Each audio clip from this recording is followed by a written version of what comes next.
नवरात्रोत्सवाच्या या मंगलमय पर्वात मी गायत्री घुगे बोडके तुमच्या सर्वांचे स्वागत करते। आज नवरात्र उत्सवाची आहे 6वी माळ आणि आजचा रंग आहे राखाडी। यापूर्वी आम्ही तुळजापूर मधील देवीचे दर्शन घेतले आणि यामध्ये आम्ही देवीच्या आजूबाजूचा परिसर, इथली गर्दी किंवा देवीचे दर्शन तुम्हाला घडवण्याचा पुरेपूर प्रयत्न केला आणि आजच्या या 6व्या माळेच्या निमित्ताने आम्ही आहोत नाशिक येथील चांदवड या मंदिरामध्ये। चांदवड हे देवीचे मंदिर देखील तेवढाच मोठ्या प्रमाणात प्रशस्त असे देवीचे मंदिर आहे। सध्या मी चांदवड मधील देवीचे दर्शन घेऊन रेणुका मातेचे दर्शन घेऊन नुकतीच बाहेर आलेली आहे। माझ्या आजूबाजूला तुम्ही पाहू शकता मोठ्या प्रमाणात भाविकांची गर्दी आहे। भाविक मोठ्या संख्येने इथे उपस्थित आहेत। त्याचबरोबर भाविक इथे मोठ्या संख्येने तर उपस्थित आहेत, परंतु दर्शन घेण्यासाठी खूप मोठी अशी रांग देखील लागलेली आहे। परंतु व्यवस्थापन जर का पाहिलं तर मंडळ इथला जे संस्थापक आहेत त्यांनी देखील पुरेपूर असं व्यवस्थापन केलेलं आहे। वॉटरप्रूफ मंडळाचं नियोजन इथे करण्यात आलेलं आहे, त्यामुळे जर पाऊस जरी आला तरी भाविकांची कोणतीही गैरसोय होणार नाही याची देखील काळजी इथे घेण्यात आलेली आहे। त्याचबरोबर इथे हिरकणी कक्ष देखील उभारण्यात आलेला आहे। मंदिराच्या आतमध्ये एक मी पाहिलं जो हिरकणी कक्ष आहे, तिथे ज्या महिलांना लहान बाळ आहे त्या हिरकणी महिला तिथे स्तनपान करू शकतात। त्याचबरोबर अनेक भाविकांच्या चेहऱ्यावर आपण पाहत आहोत की दर्शन घेतल्यानंतर त्यांच्या चेहऱ्यावरचा तो आनंद इथे दिसून येत आहे। आपण काही भाविकांशी देखील संवाद साधण्याचा नक्कीच प्रयत्न करू। काय सांगाल, तुमचं दर्शन झालंय का? हो, खूप छान दर्शन झालं आमचं। कुठून आला तुम्ही? आम्ही निफाड तालुका करंजगाववरून। आणि किती वाजेपासून उभे होतात तरी? आम्ही 3 तास लागले आम्हाला दर्शनाला। कसं वाटतंय, देवीचं दर्शन झालंय? हो, म्हणजे गर्दी होती त्यावेळेला खूप गरम झालं।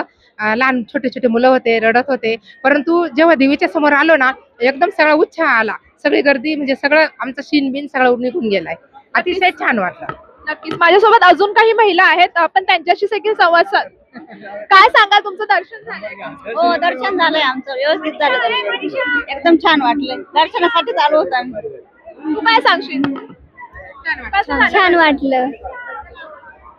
सो आपण अजून आणखी महिलांशी आपण संवाद साधण्याचा नक्कीच प्रयत्न करू। काय सांगाल, तुमचं दर्शन झालं? दर्शन घेऊन खूप छान वाटलं। नवरात्रामध्ये हा माझा पहिल्यांदाच देवीचा दर्शनाचा टायमिंग आहे आणि पहिल्यांदा मी नवरात्रीत इथे दर्शनाला आली आहे रेणुका मातेच्या। दर्शन घेऊन खूप छान वाटलं।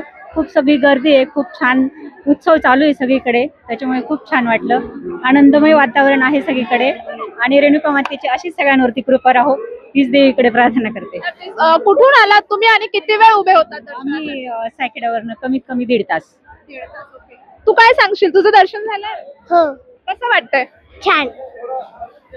पण इथे भाविकांशी देखील संवाद साधण्याचा पुरेपूर प्रयत्न केला। भाविकांचं देखील मत आहे की दर्शन झाल्यानंतर भले 1.5, 2, 3 तास त्यांना उभं राहावं लागत आहे, परंतु दर्शन झाल्यानंतर प्रत्येकाच्या चेहऱ्यावर एक वेगळं आनंदमय वातावरण दिसून येत आहे। त्यांना ते दर्शन घेतल्यानंतर 3 तास भले ते उभेत, पण तो थकवा त्यांचा देवीचा आशीर्वाद घेतल्यानंतर निघून जात आहे, असं एकंदरीत चित्र दिसून येत आहे। माझ्यासोबत आता रेणुका देवी संस्थेचे म्हणजे चांदवड येथील व्यवस्थापक, मंदिराचे व्यवस्थापक आहेत सुभाष पवार सर। सर, काय सांगाल, एकंदरीत कशी व्यवस्था करण्यात आली आहे? नाशिक जिल्ह्यातील हे चांदवड हे अतिशय प्रसिद्ध देवस्थान श्री रेणुका मातेचं या ठिकाणी असल्यामुळे अनेक भाविकांची या ठिकाणी येण्याची ओढ असते आणि दरवर्षी खूप मोठ्या प्रमाणामध्ये भाविक या ठिकाणी येत असतात।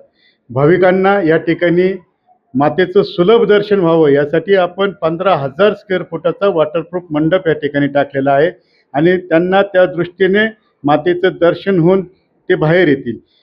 त्यांच्या सुरक्षेसाठी पोलीस प्रशासनाने मोठी तयारी केलेली आहे। भाविकांना 10 दिवस खिचडी वाटपाचा कार्यक्रम भाऊ चौधरी फाउंडेशन चांदवडतर्फे केलेला आहे। त्याचप्रमाणे त्यांना पिण्याचं पाणी आणि भाविकांच्या आरोग्याच्या दृष्टीने वैद्यकीय पथक या ठिकाणी तैनात आहे। नक्कीच आम्ही जर आपण त्यांनी सांगितल्याप्रमाणे इथे व्यवस्थापन तर आहेच, परंतु आतापर्यंत किती भाविक म्हणजे अंदाजे येऊन गेलेत आणि पुढे काय अंदाजे? कारण 8व्या 9व्या माळेला खूप गर्दी होते।